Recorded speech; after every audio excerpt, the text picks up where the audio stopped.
to do whatever. I edit like a little music in We'll start post, from there. but yeah. What's going on, Frank? Dude, thanks for coming up. Yeah, man. Lake George, New York. I'm very familiar with this area. Are you actually? Yes. Have you spent a lot of? Do you do music stuff up here? I used to a lot too. Okay. Yeah. I mean, I grew up in Queensbury. We used to come here a lot. Okay. So my cousins live near Downham's Bay. Yeah, You yeah. know where that is? Yeah. So the next bay over, Yeah. they have some stuff. So kind of grew up in this whole area as well. Yeah, that's Yeah. cool. But you live in Queensbury full time? Yeah. You're not from around here, are you? No. Yeah. I remember Not from that. these parts. Yeah. Yeah. Yeah. Well, so Frank and I have an interesting connection, or how we met. We met on the film of a movie, or the set of a film. Yeah. Yeah. Christmas Spin. Yeah. Yeah. Really fun. Shot in like the Saratoga area. Yeah. Yeah. That'll hopefully be coming out this coming year, but Freeze our asses off. yeah. Days on end, Yeah. sitting in an ice rink. Yeah, I know. It's like, what is this? 2 weeks in? Okay, I can do this. That last day, though, I don't think I could have done one more day. I was kind of not feeling good on that last day, anyways. really? And I'm like, I just need some rest time. Yes. Yeah. And some Yeah. warmth. Yeah. Did you get sick or anything? No, I mean, I had to go out and do a commercial in Del Mar Okay. that next day. Nice. So no, I Yeah. was just really run down. You know, Sure. it's like the cold I can only take so much of it. After 2 weeks, I'm like, whew. Yeah. But the first 2 days were cool because we were shooting in 2 different houses in the middle of nowhere. Yeah. And so those were really cool scenes. I got to make like a gingerbread house, Mm-hmm. and then he yelled my name in the movie, and it goes like I'm so like anal about everything, you know, make sure everything's level and all that. I didn't hear anybody, so I turned around, waved, and It's funny. that was cool. Yeah. I had fake kids in the movie. Yeah. Yeah. That was cool. They were awesome. Yeah. The All the extras and stuff were awesome. Yeah. We got like a which doesn't happen at every movie set, but we had like a little unit thing going on. I felt really close and stuff too, and I was kind of sad when it was over. Yeah. They're like, "Oh, you know, Larry, we're not going to be seeing you tomorrow." I'm like, "No." Yeah.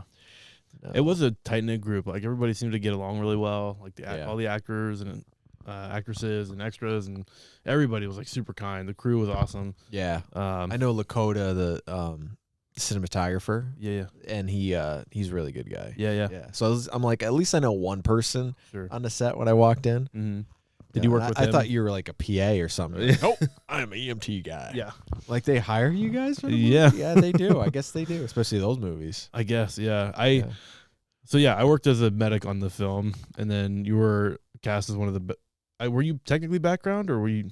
I'm the lady's husband. Right. So the main friend's husband, Larry, Right. character name. Yeah. They call it a featured extra because Okay. you still don't have any lines, but you're in a lot of scenes. Right. I was gonna say you were there a lot of days. Yeah. And in a lot of scenes. So like, I was kind of wondering about that. I was like, I didn't know where they draw the line between like extra and. Yeah, I mean, even like the kids Or in the feature. film, like my kids, Kylie, and I forgot the other kid's name.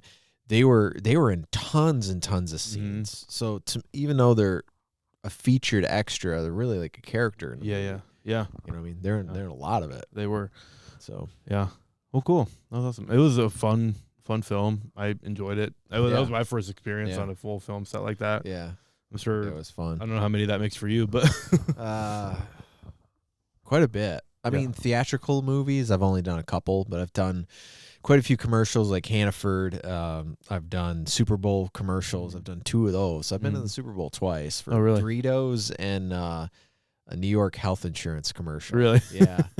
Yeah. That's Kinda, cool. How may we help you type thing. You know Sure. what I mean? Yeah. Got the guy like answering the phone. Yeah. That's so cool. So how long you been doing acting stuff then? Since I was like 9. Oh, wow. Making my own films and stuff. Okay. Yeah. But I don't think I ever did like a real acting project until I was like, I can't remember. So I did something at like 17 or 18. It was like kind of like me, like the movies I make now. Like somebody was making an independent film. Okay. And so I was in like a dance club scene with my dad. Nice. or something. Cool. I was like, okay. And then we walked down the street for another clip. That was called She. I have that on DVD. And I did some like Michael Caslow, who's like a bee creature horror movie dude. Okay. I had done some soundtrack stuff for him and kind of some extra roles. Okay. And then my friends that I made movies with, I would tell, and then they end up being in those projects too, Yeah, which is cool. So, so it kind of started there, and I tried doing a little bit of like like modeling photos as far as just like who you are as a subject, like, you know, the jeans and t-shirts and jackets and stuff. But I never quite landed anything. I think I did something for Macy's one time, and I used to play music there. They used to have like concert for a cause or something, and then I would play in the store. I'd be like next to all the jacket section or something, or the perfume section, which would kill you. And at one time I was in the women's department. I go, that's the best part. Put me in. Just start flirting with everybody as they walk by. Well, you know, nobody shops in the men's section. Right. You know, everyone's in the women's section. That's true. So it was busy. Most foot traffic. Did you set up the mannequins as like your band members in the background? Yeah, I think there was one or two, but I just set up next to something, and I was just out literally in the thing. And it's funny because people, like, you think like, oh yeah, it's not every day that people would, you know, there's music in a department store, and you'd be surprised at the people that just act like you're not even there. Sure. I'm like, come on, like it's loud. You know, for the first point. What kind of music were you playing? Was it just like soft background? Acoustic rock. Okay. Oh yeah, anything. Creed covers, my own stuff, Johnny Cash. Okay. Whatever. Yeah, that's cool. You know, Behind Blue Eyes. Yeah. So you know, I've done music full time since 2008. Then I stopped as soon as COVID hit. I did a lot of online stuff, but then after that, I did like 3 gigs. I played the Tulip Festival in Albany, the Strand, and something else. And I just said, nah, I don't really want to do no more. Yeah. The pay wasn't there as much. And I'm just like, not that I didn't enjoy it, but I want to get back into movies. Sure. And they're like, so a guy from California contacted me from Cinema Epoch, and he's like, I'm a director, I make movies for them. He goes, I've seen your fan films. He goes, I really like them. Nice. He's like, do you think you could make a full-length feature? And we would put it out there. And that was around the same time. So I go, okay, I'm going to ditch music, I'm going to do this. Yeah, that's kind of like good verification, I guess. That's what you need to do. You know? Yeah. So I'm just like, you know, granted, I was making a lot more money with the music stuff, but I was like, no, this is what I've always wanted to do. This is the moment I've been waiting for. Yeah. I know it's not like a huge company and stuff, but they do a lot of B horror movie stuff. So I was like, all right, I'll give it a shot. And I learned a lot through that process of what you can do, what you can't do. I never knew you can't have silence in a movie. Like the audio meter, if it's at 0, bad. No good. You got to have something. You got to have something kind of background in there. It's got to, even if it's like .-99, you know, it's got to be there. Does that like just help keep timing for the picture and the audio together? So. Or something? Yeah, there's certain flags and certain things that just like Tubi and other places they don't like. Interesting. And you can't just place text wherever you want to as well. Sure. Okay. I'm like, well, I see movies where there's like text around the sides of the screens and stuff. It's not necessarily in the safe area. And I think they just get away with it because that project has a lot of money, and then they say, Tubi, this is what we're doing. Right. You know, you're gonna listen to me, Tubi. Yeah, because there's I watched a movie where the credits are on the outside along the edges, and I go, that's interesting, really creative, but nobody will ever see it. Sure. Huh. But very interesting. So there's some things that limit you, some things I learned, some things you do and you don't do, like especially like the swear words and stuff like that. If you're trying to go for, it's PG-14 in the streaming network, so you're not really allowed to say anything. Interesting. What's the difference between 13 and 14? That's more theatrical movies. Yeah, okay. Streaming it's PG-14, PG-17, and then mature. Okay. I don't think they go higher than that. They just say it's mature, and then they list like graphic violence. Yeah. Whatever. Yeah. Interesting. So do you like doing the directing side more or the acting? I like both. But making the movie, directing, I like. Is that your niche? I like to be able to direct a movie and not handle the lighting one day. That would be so great. Yeah. Because you have all these, you have this phone going off here. Phone's going off. I think your camera died. No, it's on. It's it might shut off. Really? So I'll just get back and turn it back on. But as long as that light's on, it's good. It's okay, folks on YouTube or whatever. Yeah, I feel bad. When I edit the videos, I'm very new into this side of things, like editing and stuff. So this is like sometimes it overheats or just randomly shuts off. Oh, jeez.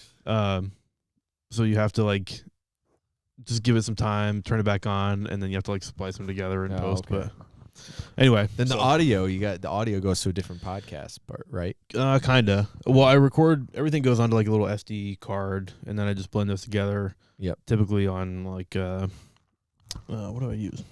I'm blanking on the name of it. CapCut.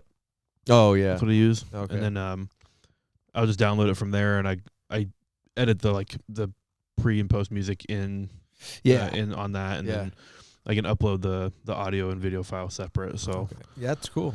You got to hit them both ways. Yeah, you know? yeah, got to get out there all around. I also use this like to post videos, like to promote the podcast online. Yeah, I see that too. Yeah. I'm like, okay, I'm gonna steal some of those clips. I'm gonna for sure. I'm gonna throw them up on my YouTube. Oh yeah, 100%. Please do. I'll tag you in. That's why I went to Radio X yesterday because I was nominated earlier this year as like a best rock artist of the year. Oh, cool! Congratulations. That was cool. Yeah. And but I go there, it was great. Everyone was great. Sarah was great. We do the interview and stuff, and I go, where can people hear this afterwards and stuff? And they're like, once it airs, it's like deleted. Well, damn. They don't save the files, or they don't do like the podcast stuff. And I go, you guys should really look into that because people are asking, like, I missed it where I can hear it. Right. And I was like, you can't. That's weird. You'd think even like a little clip, something just to put out to promote. But yeah, I mean, if I would have brought my video camera, maybe too. But I did it because usually nowadays I'm like, stuff is replayable. But I go I think they're moving in July, so I go, you should really look into that because the replay factor for even the social medias and stuff. Because I will upload it to my things as well. And that's the place in Cohoes? Yeah, they're in Cohoes. Right? I think they're moving to Troy. But it was a really fun interview and stuff, and because I was going to send it to somebody afterwards, like in a different state. Sure. Yeah. So I can do that with this one. Yeah. What's going on podcast? We get out there. Yeah. But no, that's cool. So you've been directing since about COVID time. Well, no, you said you've been making films since you were younger, but like 9, yeah. Okay. Yeah. What's cousins and friends and parents, and, everything in the movies. But yeah, so I started this 2023 was my first original released horror movie on Tubi and stuff. And I've made so there's 7 or 8 that's released, but I've made 9 or 10. Oh, really? Already within 3 years. Wow. And I have I think another 1 or 2 I might tack on. Really? Yeah. Wow. That's pretty impressive, to be honest. It's a lot, and these are, I'd say that there's no budgets. Sure. So these are low budgets, no budgets. Like, how can you not have a budget, man? I mean, I buy the equipment. I have the equipment, but I don't consider that in the movie. Right. I'm not like, well, I got, $15,000 worth of camera equipment. So that's what I'm making the movie for. No. Right. I'm not. I'm making the movie for $100, sure, whatever, $200, whatever. But it all goes into the ads afterwards. So I do pay for copywriting. You have to pay for subtitles, the endless advertising of how do you get it out there. Yeah, because there's magazine stuff. We've been in Scream Horror Magazine. We've been in Rue Morgue, which is a really big one. Okay, and those aren't cheap. Yeah, interesting. Yeah. So what's been your I guess your favorite project to work on out of those 9-10 films you've done? I would say The American Psychopath, which is like the 4th film, because that was the first film that was a full idea that I had. Okay. And that was a feature. It wasn't an anthology movie. And the 3rd movie, Souls of the Damned, was a standalone feature movie, but it was tagged on to 2 anthologies. So this was completely different. I'm going to do the slasher, maybe serial killer thing. So I was trying to think of stuff like that. And so I had a custom mask made and all that kind of stuff. So I go, okay, this is my Michael Myers type character, But you find out, I don't know if I should say or not, but there's a radio DJ in it, so who is the killer really? So you find out. Interesting. Yeah. And if you want to find out more, you got to go watch it. Yes. Yeah. Tubi, Fossum. I mean, it's free on YouTube too, but it's better if you guys stream it on the platforms. Does that come back to you? Do you get like revenue off of that? I don't get royalties. No, for those movies, but to the company does. Sure. That's fair. That's cool. But it helps my other stuff. Yeah. Yeah. But so how do you go through and do like do you just cast like friends or like people that are willing to do it, or? That's how it started off. Yeah, Okay. because I've always been that way. And I always say, like, I think I met you, and I'm like, you want to be in a movie? I'll kill you off. Yeah. Like, I kill off people that I know. Sure. And everyone's like, that's cool. Yeah. So actually, I think we talked about that, like the blood and guts side of things. I was like, I'm gonna have some ideas for you from calls I've been on before. Yeah, exactly. I was like, I gotta put this guy in a movie. Yeah. So, yeah, I mean, it starts with that, and then it branches out with people that have always wanted to act, but they haven't yet. Yeah. So I get their first credit. Like, there was a girl that she's in acting school now, but I have her first credit at Death's Door. And I'm like, I don't know what she's going to do. Erica, I've had her first acting credit in Erica James in American Psychopath as well. Okay. And she's been in a lot of commercials and stuff too. Yeah. And that's cool. You just never know. Are these all local people? Pretty much. Yeah, within an hour or two. Okay. I would say. And then I have like anyone on the internet, I have podcaster type roles and stuff where they can film it with their cell phone and just send it to me. Sure. So that stuff works out great. Like, so I haven't announced yet, but so Say Cheese 2 I'm working on now. Okay.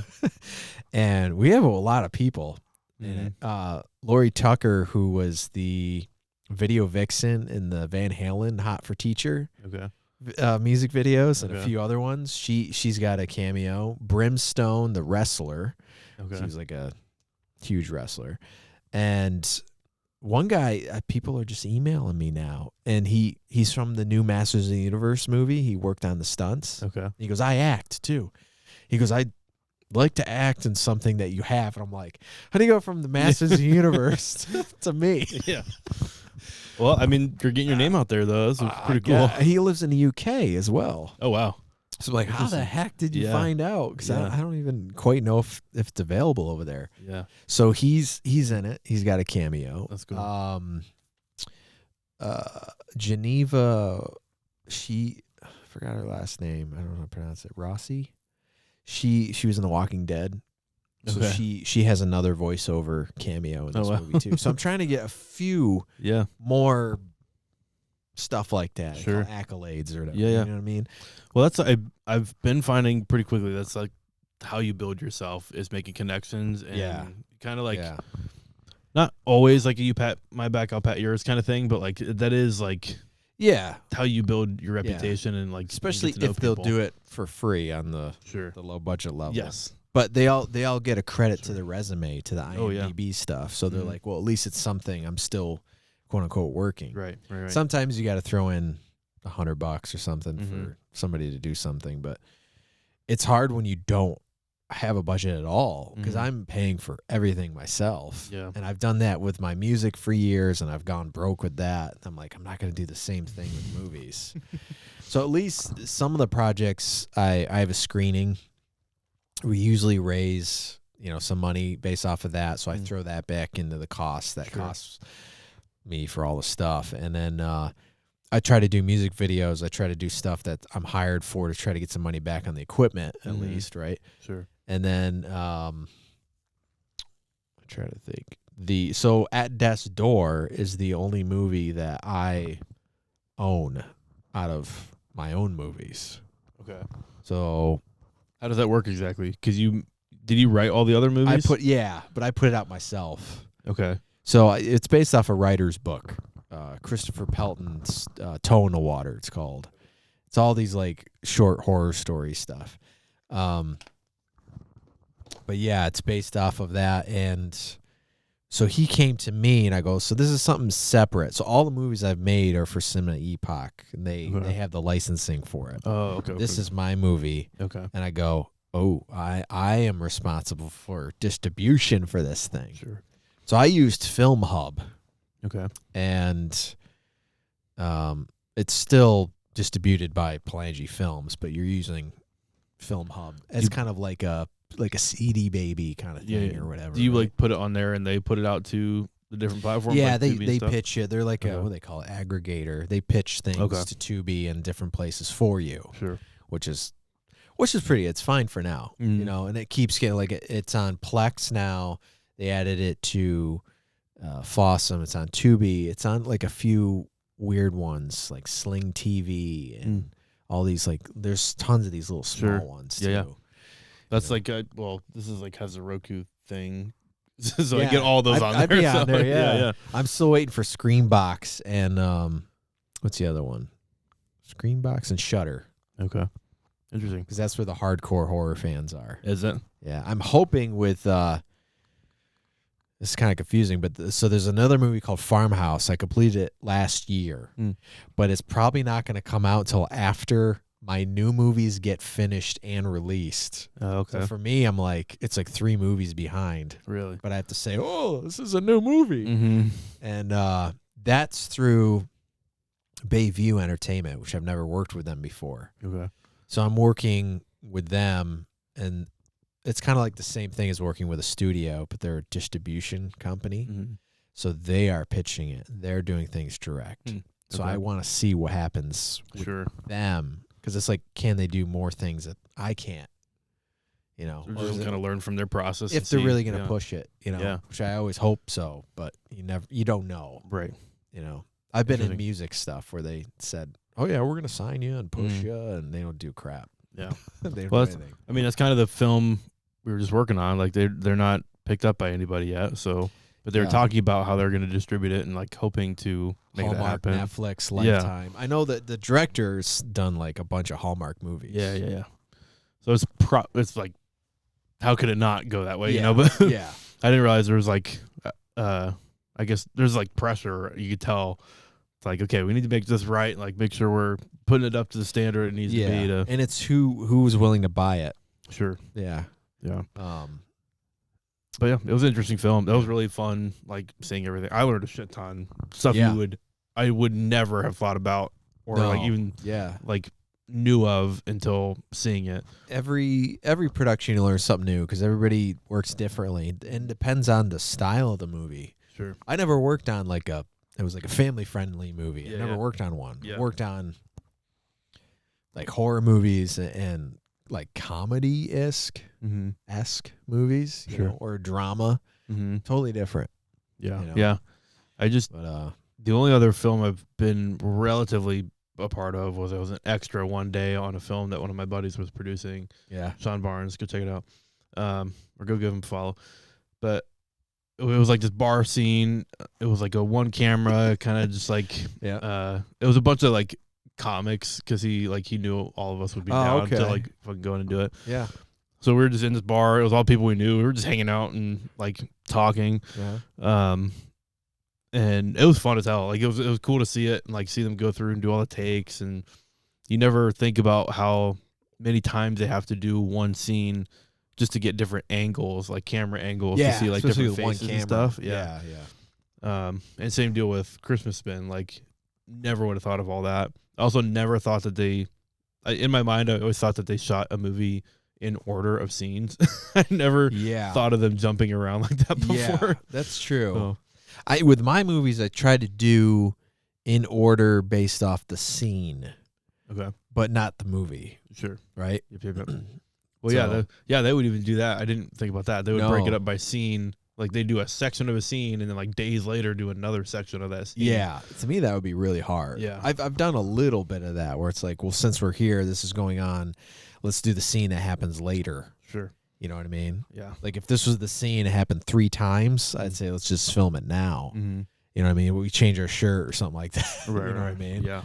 So, but I auditioned for they're making a thriller like horror movie out in I forgot the town. It's like 2.5 hours from here. So I auditioned for that too this week. Oh, cool. And I auditioned for a sheriff for a Western, but I didn't get that one either. I thought that was really cool. Yeah. I was like, I always wanted to be in a Western. They give me a scar, something right here. It'd be awesome. That'd be sick. Yeah. New sheriff. And just to play sheriff, that's like a classic role that would be really cool to have on a resume. Yeah, just the Clint Eastwood thing. You know what I mean? It'd be kind of cool. But do you apply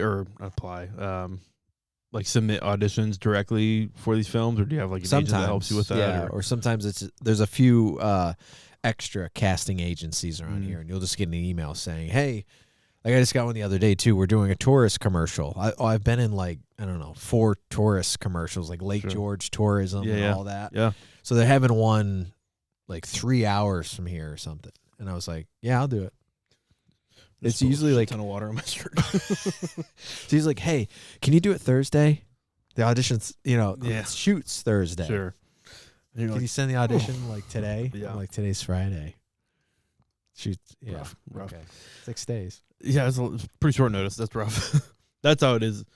Comedy's kind of the same way. Yeah. Like you'll get gigs kind of last minute sometimes, and yeah, you can either take it or not. And like, I'm blessed because I have somewhat of a flexible work schedule, and that I can like move stuff around if I need to, or like have something to pick up. But that is a bit of a pain when you just never know. Yeah.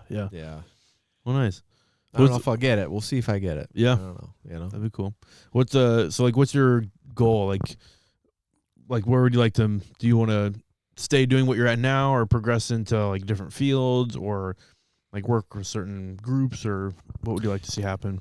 I think all that would be nice eventually, but yeah, sometimes you talk to people and they say, well, we should be doing like upper scale movies and this, and it's like, just stay focused on what you're doing now. Sure. You know what I mean? And then do it, and then when that project is done, then make a decision. Mm. It's hard for me right now because I have 2 or 3 movies going on at once. And then there was actually a few people that are like, do you take scripts and stuff? And I'm like, I can't think about that right now. I got to finish at least these 2 movies. And the third idea was like a bonus thing I had in my head. Okay. And I have to do those, get those done first. Because then if you start to develop something else and then something else, these movies end up suffering. Sure. Because you're like, I can't literally think about it. Mm-hmm. You know what I mean? Creativity's getting spread thin across all the projects. Then you got music, and then I teach guitar lessons, and then you got podcasts, and you got this, and it's like, I've been taking it as like, what am I doing today? Yeah. You know what I mean? Well, it's not a bad thing, honestly. Today an interview day with you, or is it? Yeah. What is it? It's I did some rebranding earlier, so I'm always doing something. Yeah. And it's not a bad way to look at it too, because I feel like, especially in the creativity world, you always kind of dream about where you want to be, but you're not focusing as much as where you're at now and making that happen. Yep. Comedy's kind of the same way. Like, I have like, I'm watching Kevin Hart's like Funny AF on Netflix. It's like a comedy competition, and it's really cool because like you see some really good comics go through there. Some that I've seen perform before, so I'm like fangirling a little bit. Yeah. But I'm like, that'd be so fucking cool. And then I'm like obsessed with the idea of like, I would love to get to that point one day and stuff. But then I realized like, I need a lot more material. I need a lot more stage time. I need a lot more experience. Hired a writer sometimes. Yeah. Too, right. I just need to like really hunker down and like start working on where I'm at now so I can get there eventually. People, they don't realize the pressure that comes with a lot of that stuff too. It's like the bigger you get, there's more pressure. There's more things that go on, and it's more and more and more important. Yeah. And then when you're like, how come you didn't message me back? It's like your time is like, it's limited. It's precious. Yeah. Yeah. And it's tough. I've did that with music through the years where I was like so busy. I'm like, I'm sorry, I just can't. Yeah. I just can't. Yeah. You know? By the way, thanks for rescheduling a little bit today. Yeah. I was like, no, that worked out because I was working on some other stuff. And well, I had like I think a message, was it yesterday I messaged you or Wednesday or whatever? I'm in the process of like moving and like looking at stuff, and I had to, it's very like, you have to like be on top of looking at places and get your applications in, or else those places are taken quickly. Yep, or apply, yeah. So I've had like 2 apartments already that I was really interested in that are like really short, like their time frame for getting them filled is really short. So if you're not on top of it, you're lost them. Oh, really? So I had to go look at one today at noon, and like that's the one I'm going to go for eventually. But so maybe this will be the last interview here. It'll be one of the last. Yeah. It'll look different. Yeah, there will be a different little podcast setup. I'm actually excited because there will be like a bedroom that I'm going to use as like a podcast studio office recording space. So that'd be really cool. So it's not going to be all set up in my living room and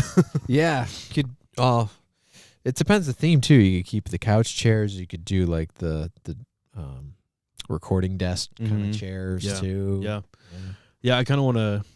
I got a black one. I'm getting rid of. If you want, I'll let you know.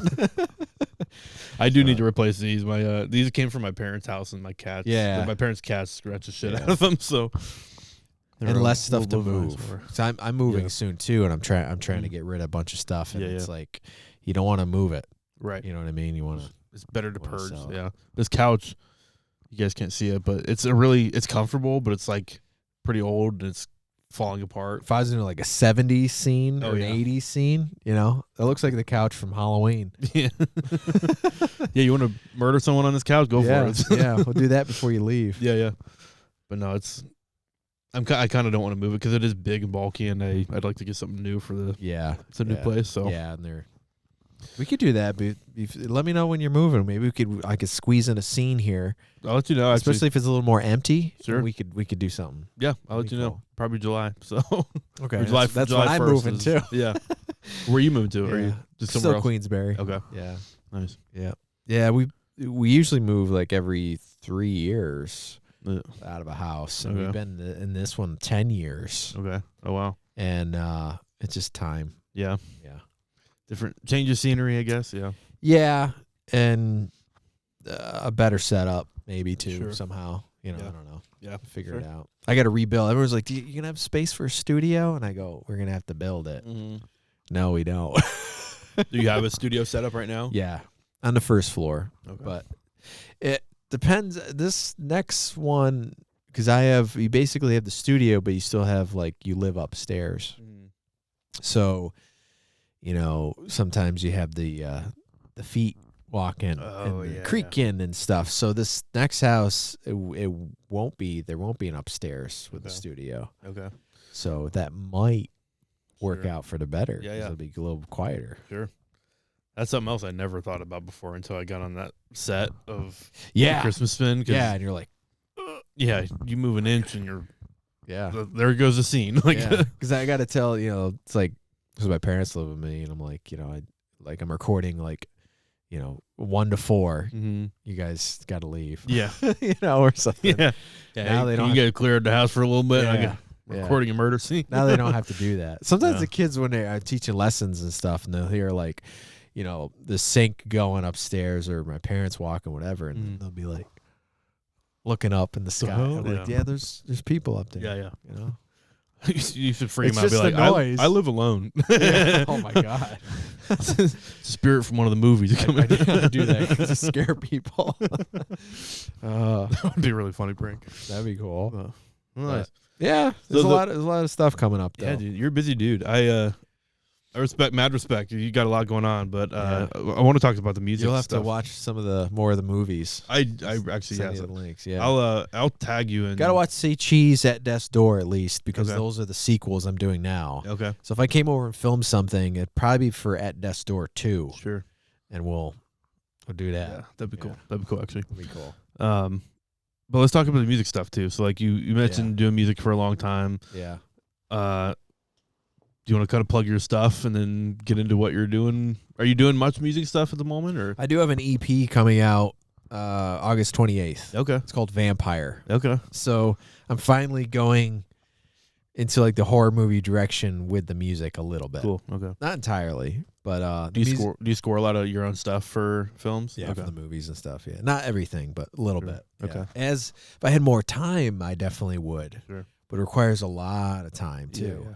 So I do a couple things. Like the Say Cheese soundtrack is out under Palangi Studios. If you guys listen to that, just a couple tracks. Mm-hmm.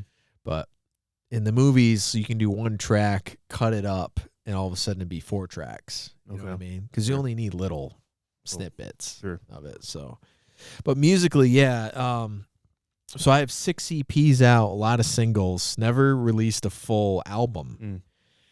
Everyone's like, we're waiting for the Palangi album. And I go, no, I'm not going to do that until maybe I'm signed someday, or I want to redo most of my songs and then leave them behind. Okay. You know what I mean? Give them another day in the sun that maybe they didn't have originally. Mm-hmm. And then that's it.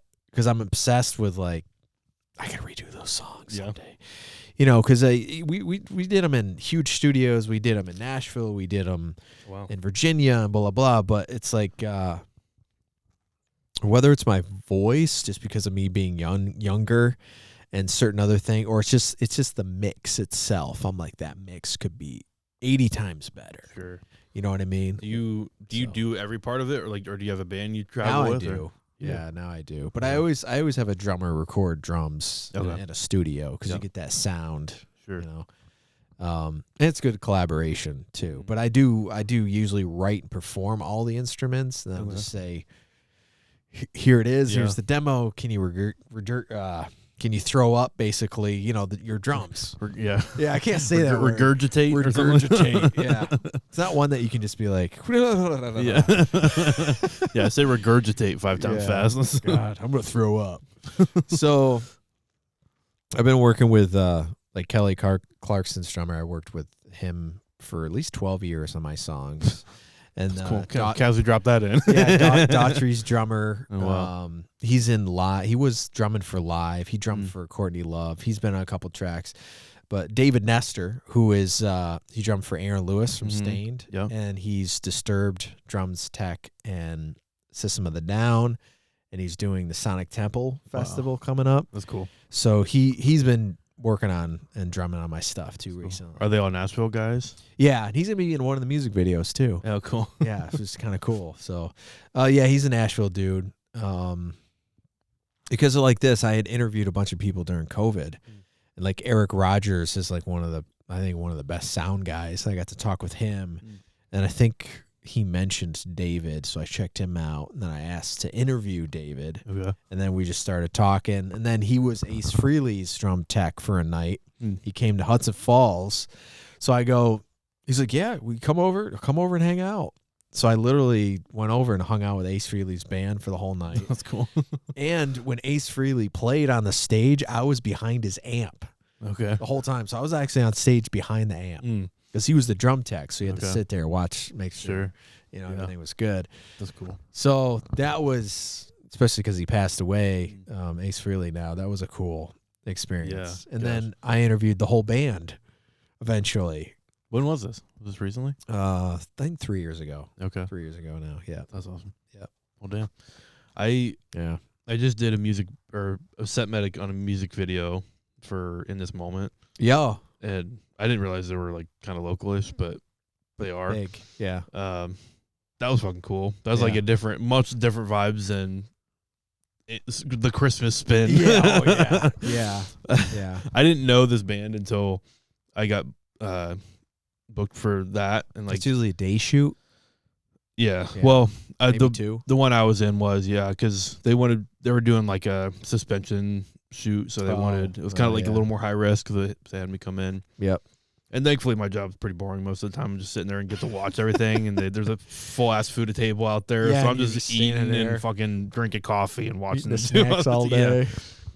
That's funny. My job is the easiest. I felt so bad, like the Christmas spin. I was like, I feel like I'm doing nothing. I'm doing absolutely nothing. You didn't do anything. Yeah, I didn't even, like. You did deliver a Band-Aid. I delivered some Band-Aids. I passed out some Tylenol. You gave me Tylenol. Yeah.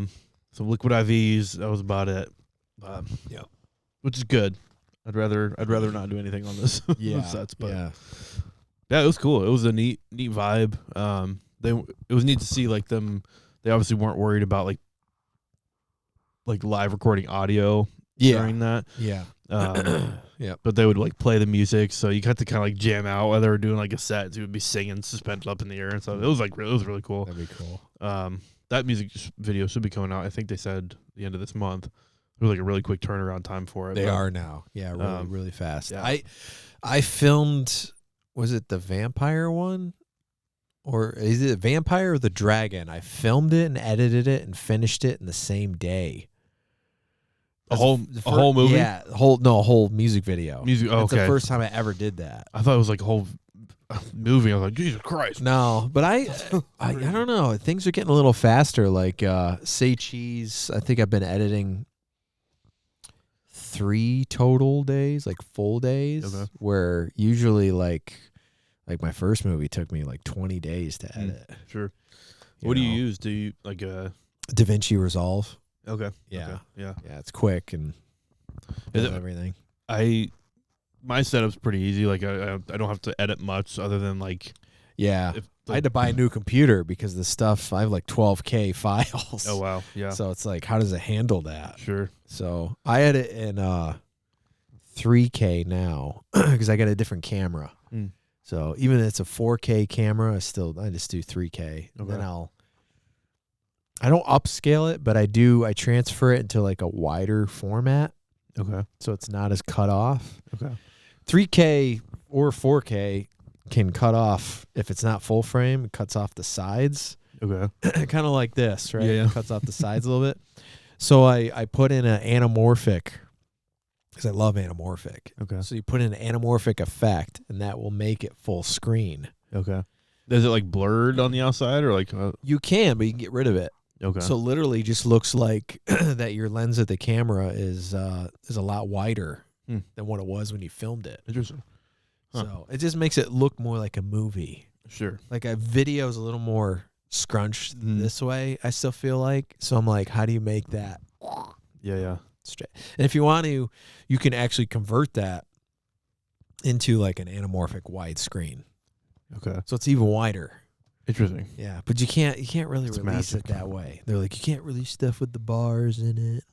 So YouTube, I do usually now, not so much in the past, but I will be doing this where I do a separate file for YouTube that is like an anamorphic. Okay. Or just widescreen kind of style. Where on YouTube is it? What's your account name on YouTube? Just my name. Okay. Palangi Studios are my name. Okay. Yep. All the social medias are just Frank Palangi, Palangi Films. Nice. Palangi Studios. Yeah. I'll plug you down in the description of this. So go like and subscribe and follow because got some cool shit. Yeah, and the music is on everything. The music's on any platform you listen to. Mm-hmm. I think I followed you on Spotify. Yeah, it's there. Yeah, that's cool. Yep. Well, nice, dude. What do you got coming up on the horizon? Like you mentioned like a commercial you're working on, and any other acting gigs you got set up right now? Just if I get them, acting stuff, finishing my movies, probably just promoting the EP. Mm. I'll be moving and stuff like that, so I probably won't be recording. Sure. But that's what I'm talking about right there. I don't know. That was actually a good cutoff. Yeah. There you go. Probably has a timer on it. I haven't figured it out because there's been some times where it'll record straight through and no issues, but it'll break up the video on the SD card in like 18 or 22 minute segments. Oh. And then it just does it what it wants. Yeah. It's got a mind of its own. That's cool. Fucking GoPro. So I was talking about the music. Oh, when I move. Mm-hmm. Yeah. So when I get the new studio done, right, I'll probably will record a lot because it'll pump me up to do that. And but until then, probably not. It's all promotions and stuff. Sure. I do have more songs. And like I said, I have like 30 something songs that I have to redo. Sure. If I was gonna re-release it, I got to redo most of them. The vocals again. I got to redo probably all the guitars. I'll probably keep the bass. Try to keep the original drums. And just do the like this is it version. Sure. You know? Yeah. Michael Jackson walks up and he's like, no, this is it. Dude, that's spot on. I'm going to say this is it. That's not Michael Jackson. That's more I seen Johnny a video. Cashman. Apparently Michael had a low voice because I don't know if you can hear it, but there was a video on YouTube and the guy that was close to Michael Jackson, he said, do your low voice. And he did the low voice. And everyone was like, oh, my God. So maybe the high voice was just like, a front. Hey. Yeah. Hey, what's going on? Like, man. So maybe that was just a front the whole time. That was. You know. It's just a puberty voice. He's actually a bass. It's crazy. I had like when I first moved in here, that little closet right there, I had like taken the shelves out and I like put padding up on the wall. Vocal booth? To make like a little vocal booth. That'd be cool. I used to do music stuff a lot more, but not anymore. Like I've got stuff like some guitars. Yeah, I saw that. They got speakers and I'm not super good at like making like a whole song or whatever. I just kind of like doing covers or just singing for fun or whatever. But it was kind of neat. I did a few things in there to record, but then I really needed his storage, so I just started throwing stuff in there. Yeah, yeah. That's what happens. Like for me, like I know I'm gonna have to have a vocal booth again, but it's like you don't use the vocal booth only when you're recording. So it's like, how can I use that better? Mm-hmm. So I've lately, so I'm making an ISO cab as well. So I put all my amps in there. Okay. So the sound is out of the main room, right? You can record vocals in there. You could, depending on the size, maybe you could record acoustic, so what I'm going to do next is I usually buy and sell music gear and this and this. So I figured, well, on the top, I'm not going to have a lot of room. So I'm going to put the product boxes along the top. So it's going to look cool as well. But the cardboard and the product boxes will help with the sound as well. Yeah, a little double usage. Yeah. So between what's on the walls, the panels, the boxes, it's going to be good. That's pretty cool. And it's going to be like a carved out square room added to the studio room. Okay. So it's basically like if you're trying to build a closet, say in this room, you know what I mean? Then you can build it the way you want. Yeah. So. Maybe I'll just use that little sauna back there as like a little. Yeah, that's when I looked at that. I go, that would work. It probably would. Actually. Stuff like that. Wouldn't be too bad. Needs to be a little taller. Yeah. Yeah, you can't stand up in there. That's the shitty part, but yeah. That is an important thing. I guess like I never realized how important the sound dampening was until I started like even in there, like I would start like singing and recording something for fun, and then you'd hear my neighbors walking up top. And it's an old ass building, so it's just like creaking like crazy. Yeah. And it's not about like if you didn't have neighbors, who cares, right? But it's about the sound gets. They're probably like, that's not true. The sound gets fuller. It gets. It's like more like this. When you sing, you want it to sound like this. You don't want it to sound like this, and then you can hear the highs. Sure. Because the sound's going to be, when you sing, it's going to be echoing off of everything. Right. So you're not going to get that nice studio sound. Yeah. It's almost like you're kind of, the further away from the mic you are, the more echo or whatever, there's more like displacement of the sound. Like the sound is raw, I guess. Now in the 60s and 70s, there's a lot of that. Right. They still use vocal booths, but that it's a style choice, right, for you to do it. Like sometimes the backup vocals, I'll take the mic out and put it in the center of the room and stand back 6 feet and then do it that way because you get that tone. But nowadays everything's so clean, so clear, and you wanna capture the full vocal. Yeah, this is the only way to do it. Yeah. Nice and personal. Yeah. So that's how you do it, Sean. Michael Jackson style.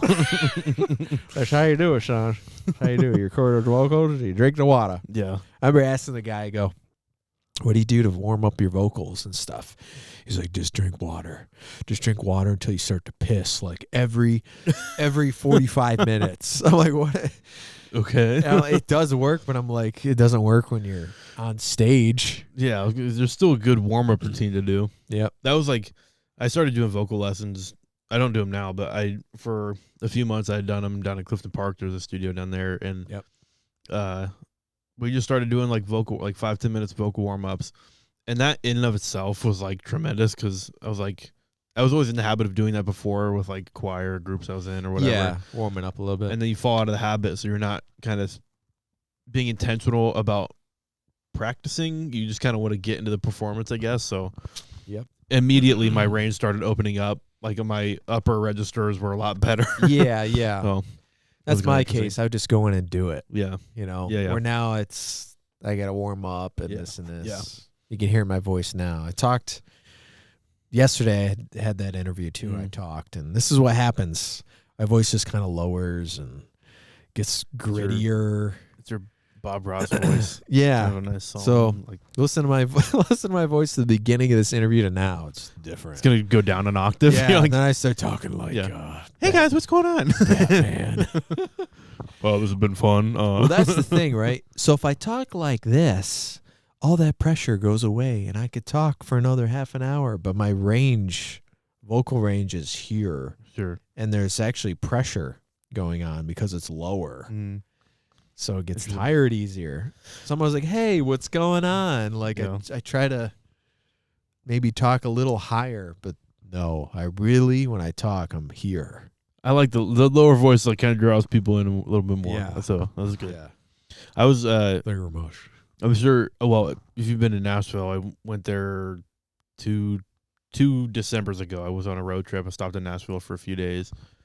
Did like the Country Music Hall of Fame, and then did the Studio B tour. Yeah, that was fucking cool. It's all tourism now. Oh, it is. It's all commercialized. But I bet, that was my first time being there, and like the tour in particular was just really neat because they obviously brought you into the studio, like let you walk around. They showed you how they had set up to record different aspects. So like, that was kind of fascinating because they were like some artists had preferences of where they were standing based off what kind of sound they were trying to get, but they would have like they talked about very specific like acoustic spots in the room, to where you could get and like place your mic to get like a better sound. It was really fascinating. Again, stuff you don't ever think about. You hear a song, you're like, oh, that was cool, but you never think about the process and writing it. Yeah, people come in. I go, can you just move a little bit, and we'll move the. And it's like they're like, why? Yeah. Can you like sing towards the ceiling? Yeah. Does it go up a little bit? Do we mind laying on your back? I tell everyone, I go, can you do like a voiceover for the movie and stuff? I go, do me a favor, just like go on your bed and talk in your pillow when you do it. And they're like, what? And I go, it's gonna sound so much better. Yeah, trust me. It's gonna sound so much drier. Dry. Yeah. That's funny. But nice, dude. like, What's so you play guitar? Do you primarily electric or acoustic? Now, yes. I mean, I had to play acoustic out singing for a lot of years. Oh, okay. Yeah. I don't prefer it. I really like it. Sure. It's like the same tone to the whole performance. Yeah. Or electric, you can change it. Mm-hmm. You know, you got more buttons, more dials, more fun, faster. That's fair. Yeah. I've got an electric guitar, but it's one that was like, one was a donation to my mom's antique shop that she has. Yeah. She was like, you want this? I'm like, sure. And then the other one I think I bought for like $100. But my main guitar is a Dean acoustic, and I've had that since I was 16. Yeah, I played. So yeah, I'm always just accustomed to those, but there is a lot more flexibility with the electric guitar. I feel like as far as like sound qualities, and I'm always selling some if you need some. Yeah, I'll let you know. Yeah, that's fun. But yeah, do you teach independently, or are you with a group around here? You do now. lessons? I do. I teach just myself. Okay. Yeah. I was working for a store. I was working for like 2 different online places, and that got to be a pain in the ass. So I bailed. Probably easier just to like promote yourself and be like, hey, I'll do music lessons. And the problem was it was a 24-hour cancellation policy. Okay. So I'm like, okay, so you could go through the whole week, and if you cancel on Tuesday at the 25th hour for the Wednesday lesson, they don't have to pay for it. Oh. I'm like, no, it doesn't work for me. Right. No. Right. Yeah. No. Because I literally had like 7 people lined up, and I'd only teach like 3 a day. Interesting. And I wouldn't get paid for the other ones. Yeah. And then those 3 a day, you figure, okay, you got like, maybe that's a 3.5 hour stretch. Mm.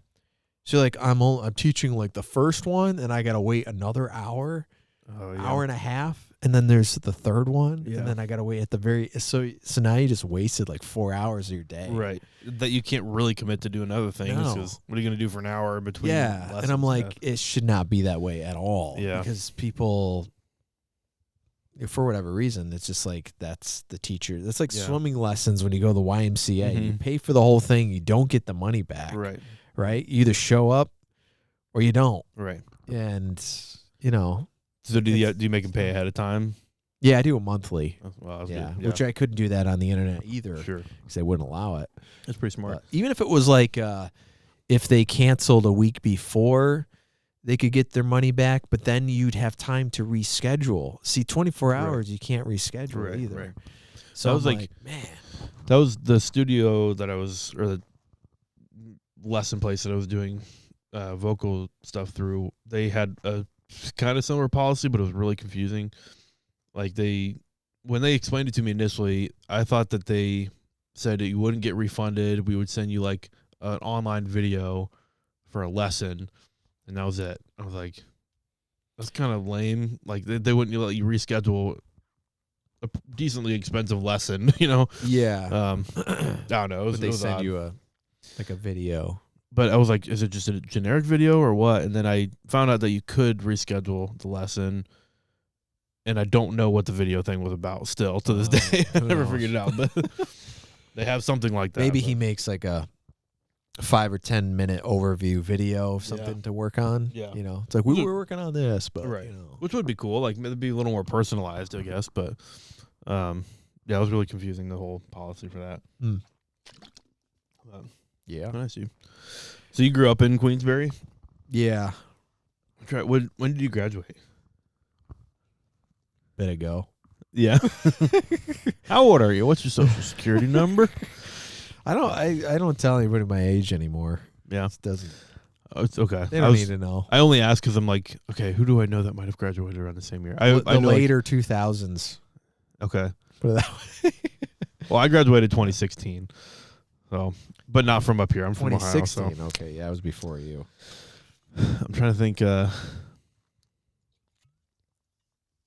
I only know like first responders in the Queensbury Daughtry area. was hitting the scene.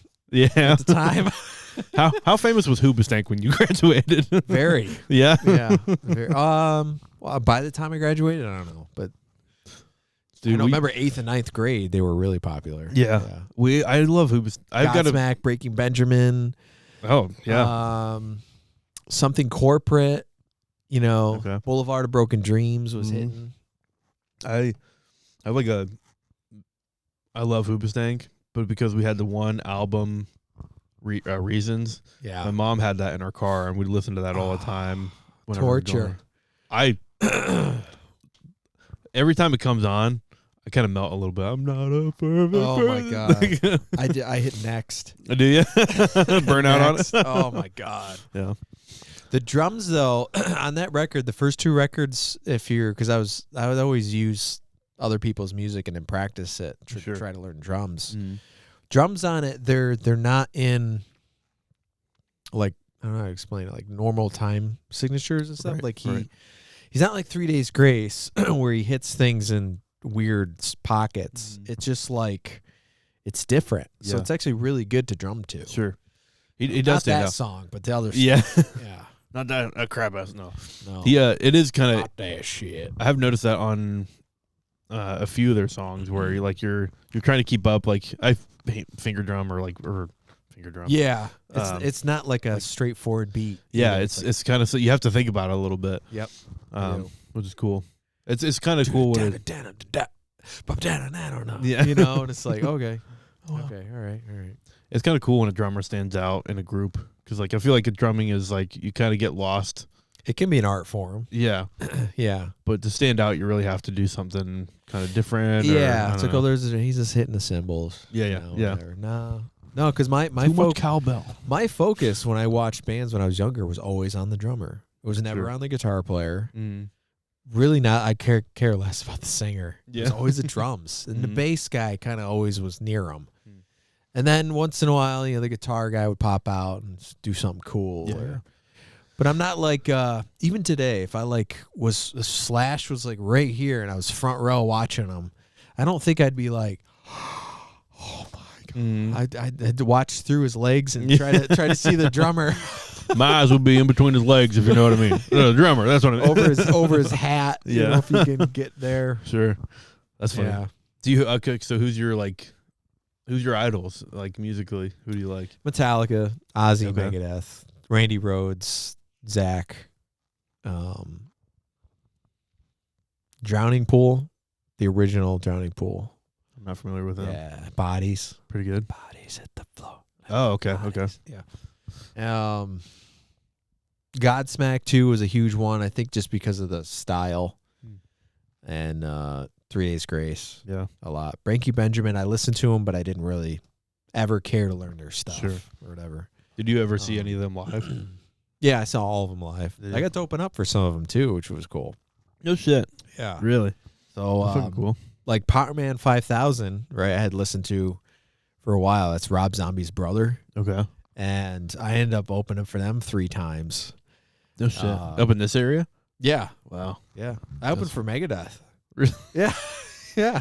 It's kind of dropped on it, Yeah, well, we had to win it. We had to work really, really hard. But still, you did. It was a Cool. Festival day. Okay. So I opened up for Dokken, 6 a.m., Megadeth, and Shinedown the same day. Oh, wow. Yeah. What festival was it?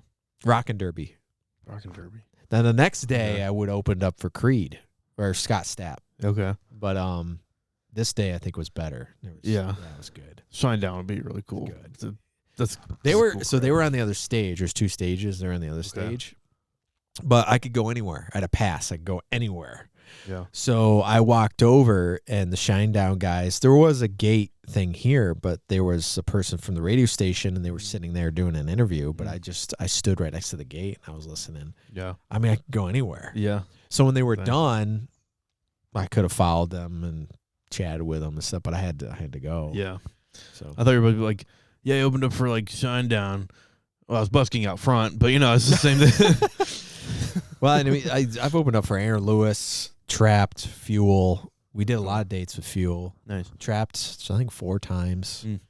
There was a lot of other bands in between. Buck Cherry I had opened for. Oh, wow. That was pretty cool. There's been a lot of them through. Great White and Winger. That's my nickname. Great White. Shock. Wait. No. There we go. Oh, this is your sound. There you go. The Shock, son. The Shock. That's fine. That's cool. Don't open the door. So what was the audition, or what was the competition like to be able to open for that festival? We had to hang up 30 flyers from here to Albany. Oh. And then we had to play the Battle of Bands. Okay. Once? Might have been twice. Or something like that. Yeah. Interesting. We didn't win it. Yeah. No, we got second. So they said if you go around and put up 30 flyers, you can play. You can do it. Yeah. That's cool. That's cool. I'm kind of glad that we didn't get the first spot because they played first before us, I think. And I was like, no, you don't play first at a festival day because nobody's there. Right. Yeah. Or people are just coming and getting. Yeah. I think we played third. Okay. Something. Oh, and then I won because I played SPAC too, and I won. I've opened up. That's the one I forgot actually. I've opened up for Alice in Chains and Jane's Addiction. Okay. And I was second for that show. Wow. That was another one that we actually both won. So it was kind of cool. So I forgot the other band, but we got to open up. That's so cool. Yeah, together. That's super fun. Have you come up to like any of the festivals here in Lake George, like Rock the Dock or? No, I've seen them, but they didn't have that stuff back then. Yeah. Before COVID, there was nothing. So I was playing Sidewalk. I was playing at King Neptune's when it was there. Okay. Yeah. That's where we did Winger and a bunch of other shows. Nice. But not too much. Like I played at Monte Cristo's. I played at Pizza Jerks back in the day. That was one of my first gigs.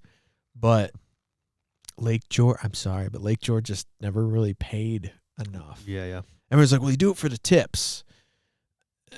Yes, but it's not a guarantee. Yeah, that's a great way to tell someone they're not going to get paid by you. Yeah. and yeah. So, and then they're like, we'll feed you, but you can only pick a $10 menu. Yeah. And it's like, okay. So I'm actually going to owe you money afterwards? Mm-hmm. Right. Yeah, I'm going to eat, look at me. I'm going to eat well over $10 worth of your food.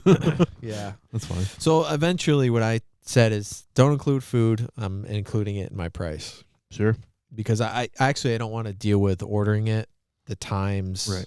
Because it's kind of a pain in the ass. I mean, I love to eat, but it's like, and then it's like 2 hours cold. Right. Because you're like, I got to play another 2 hours. Yeah. And like, every time I go to like perform or do stand up somewhere, I don't want to eat a bunch of food ahead of time because I just feel like it's going to like make me groggy or something. No. I'd rather go up and be maybe even a little bit hungry, get through it, and then go eat. It's like a reward afterwards. Yeah. And it's nice because mostly you're supposed to eat.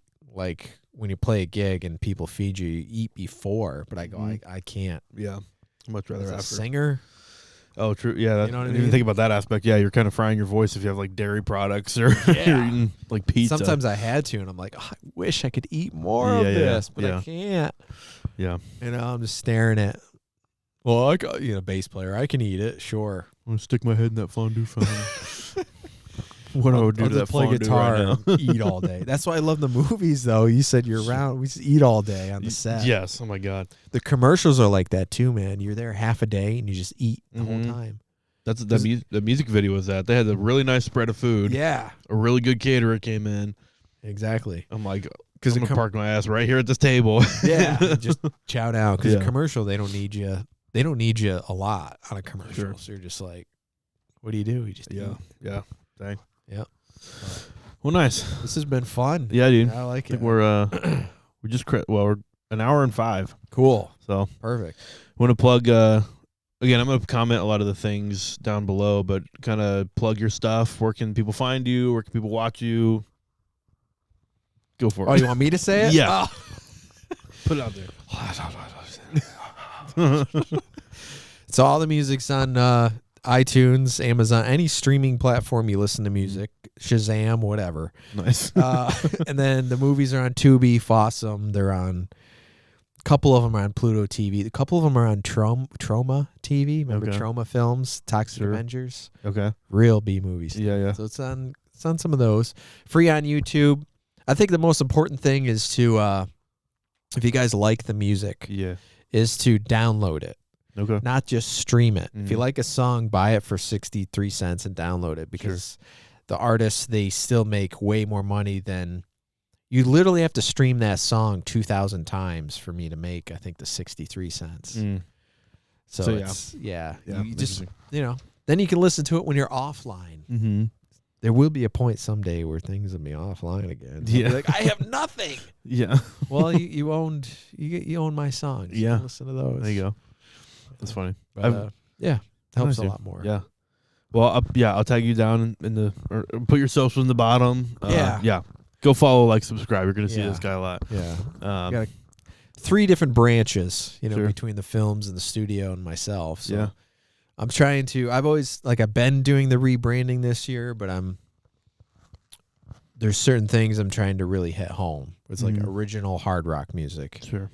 Horror films, behind the scenes stuff, music recording, mixing and mastering, guitar lessons. Yeah. And that's what you stick with. Sure. Till I branch out again. Yeah. But who knows? Well, dude, this has been fun. I was excited to talk to you and get to see your story a little bit. I don't really think he really knows me. No. That's kind of the part of the reason I did this, was just to have conversations, get to know people and learn stuff. So I knew, it was cool when I found out you were in Queensbury, because oh, dude, you're close. Yeah. A lot of the comics that I've had come up are coming from the Albany area, so it's a little more of a trek. But yeah, well, thanks for watching, everybody. Fun. Hopefully, keep an eye on this apartment, maybe showing up in a murder scene one day. Yes, we're gonna do it. Before you move, we're gonna try to film something. Yeah, here, even if it's 2 shots. Yeah, make it happen. You can butcher my couch if you want. There you go. All right, pal. Thanks for coming up. All right, man.